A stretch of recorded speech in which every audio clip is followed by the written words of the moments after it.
Eto guys, ituro ko sa inyo mabilis na paraan sa pagtanim nga ng buko. So una lamang ay balatan natin itong nyog.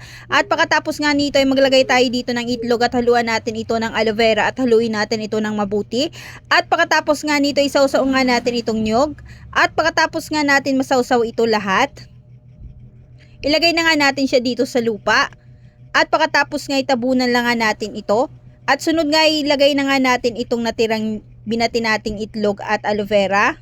At pagkatapos nga ay tabunan lamang nga natin ito ng bunot. At sunod nga dito ay igilid lamang nga natin at antayin natin ng 15 days. So after 15 days nga, ayan, diba? So nagkaroon na nga siya ng dahon. So alisan muna nga natin ito ng mga bunot. At pagkatapos nga nito ay bunutin na nga natin ito dito sa lupa. Tignan lamang nga natin kung ano nga ang kanyang naging resulta. At ayan nga, diba? So nagkaroon na nga siya ng ugat. After 5 years nga, ito na nga ang kanyang mga bunga.